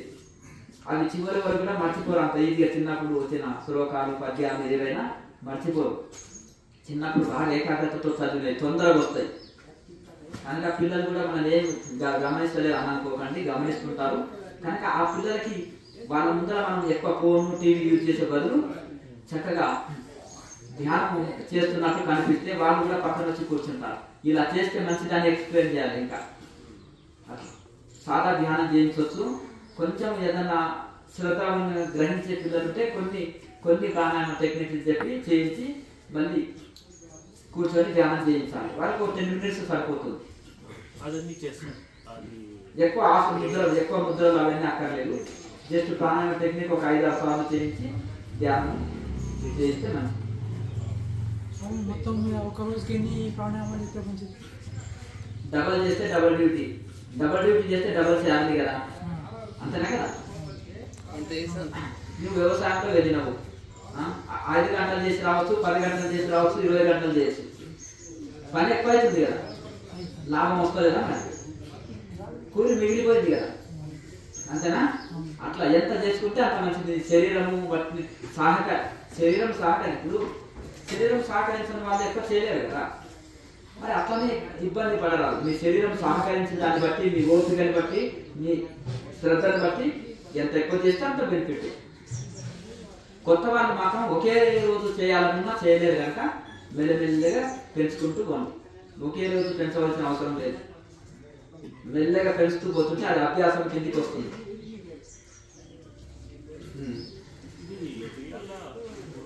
మేము షట్చక్రాలే యూజ్ చేస్తాం ప్రాణాయామం. అది సహస్రారం ఏం యూజ్ చేస్తారు? సహస్రారంకి అది నిర్వికల్ప సమాధి స్థితి అందుకునే స్టేజ్. అది ఎందుకంటే అక్కడ ప్రాణశక్తి ఎప్పుడైతే స్థిరమైందో అక్కడ ఇంక ఈ క్రియాశయం లేదు, అది మోక్ష స్థితి. సహస్రారం అనేది మోక్ష స్థితి. ఇంక అక్కడ నువ్వు అంటే రీచ్ అయినావు, కాశీ వెళ్ళి ఇక విశ్వనాథుని దర్శనం చేసుకున్నావు, అయిపోయింది. ఆ ఫలితం అయిపోయింది. అలాగే ఇంకా సాధనలు ఏం లేవు, PhD పూర్తి అయిపోయింది. అట్లా ఆ స్థితి అనమాట. కనుక సాధన సాగేది అంతా మూలాధారం నుంచి ఆగ్నేయ చక్రం వరకే. ఇవన్నీ సాధనలు కాదు. అక్కడ దృష్టి పెట్టి ఒకవేళ ధ్యానించిన ఎవరైనా నిలవద్దు, మనసు నిలవాలి కదా. కనుక ఈ ప్రాణాయామం ఎప్పుడైతే చేస్తుంటామో అది కొన్ని రోజులకు సహస్రారంలోకి వెళ్ళి స్థిరపడాలి. సహస్రారంలో నిలిచిపోతే అది నిర్వికల్ప సమాధి. అప్పుడు శ్వాస ఆగిపోతుంది, ఇక్కడ టోటల్గా శ్వాస ఆగిపోతుంది, బ్రీతింగ్ ఆగిపోయి తర్వాత హార్ట్ బీట్, పల్స్ ఇవన్నీ ఆగిపోతాయి. అక్కడ ప్రాణశక్తి నిలిచినప్పుడు నిర్వికల్ప సమాధి లభిస్తుంది. అది కాలాతీత స్థితి. ఇది వర్ణించడానికి వీలు లేదు. కనుక అక్కడ అతీత స్థితిలో సమాధి స్థితిలో ఉండగలుగుతారు, నిర్వికల్ప సమాధి స్థితిలో ఉండగలుగుతారు. అంటే గృహస్థులకి బోధన చేసేదానికి అజ్ఞానాన్ని నిలిపేదా? అంటే ఈ యొక్క సాధన సాగేదంతా మూలాధారం నుంచి ఆగ్నేయం వరకు, ఆగ్నేయ చక్రం నుంచి మూలాధారం వరకు. ఇక మనం అలా చేయగా కొంతకాలానికి అప్పుడు సహజంగానే అది సహస్రారంలో స్థిరపడుతుంది. విశుద్ధం వరకు ఆగ్నేయ చక్రం రావడం అనేది చాలా కష్టమైన పని. అర్థం కింది చక్రాలు విశుద్ధ చక్రం వరకు మామూలుగా రీచ్ కావచ్చు, కానీ విశుద్ధం నుంచి ఆగ్నేయ చక్రం వరకు రావడం అనేది కొంచెం కష్టంతో కూడుకున్నది. కానీ ఆగ్నేయ చక్రం చేరుకున్న వాళ్ళు సహస్రారాన్ని ఈజీగా చేరుకుంటారు. ఇంకా ఈజీ, అక్కడి నుంచి ఏం కష్టం ఉండదు. ఆ రోజు నుంచి ఇంకా మనం క్రియ అనేది ఎక్కువ చేయగలరు కదా, సహస్రానం వరకు వెళ్ళినాక అక్కడ ఇంకా అది పీజీ లెక్క. అది ఒక్కొక్క మహనీయులు ఋషులే చాలా సంవత్సరాలు పట్టింది వాళ్ళకి. దాని గురించి మనం ఉద్యోగం మీద ఫోకస్ కంటే చదువు మీద ఫోకస్ పెడితే ఆటోమేటిక్గా నీకు అది అర్హత సంపాదిస్తే 100 కంపెనీలు నీకు ఉద్యోగాలు ఇవ్వడానికి రెడీ ఉంటాయి. అర్థం కదా, నీ ఫోకస్ అంతా ఎడ్యుకేషన్ మీద. నువ్వు చదువు పూర్తి చేయడానికి నేనే దృష్టి పెట్టాలి. ఆటోమేటిక్గా నీకు ఇదైతే నువ్వు సాధనలో పర్ఫెక్ట్ అయినప్పుడు ఆటోమేటిక్గా ప్రతి కదలిక తెలుస్తుంది, ఎక్కడెక్కడ వచ్చినాం, ఏ స్థితిలో స్థితి ఎవరికి వాళ్ళు తెలుసుకుంటాం. మన మానసిక స్థితి, శారీరక స్థితి, మన అనుభవాలు, లోపల మనకు ఎంత బెనిఫిట్ గతంలో ఇప్పటికీ, ఇవన్నీ భేదాలు మనకే తెలుస్తాయి. అట్లా ఆజ్ఞా చక్రము ఎక్కడి వరకు అక్కడ మనం ప్రాణశక్తి అక్కడికి వచ్చిందో ఆటోమేటిక్గా సహస్రారంలో నిలవడం అనేది చాలా ఈజీ. ఇంకా అక్కడి నుంచి అక్కడ ఈజీ. విశుద్ధం వరకు కొంత ఈజీ, ఆజ్ఞాయం వరకు రావడమే కష్టము. అక్కడి నుంచి సహస్రారంలో నిలవడం అనేది చాలా ఈజీ. మంచి సాధన జరిగేదంతా అక్కడి వరకు. మంచి సెలవు.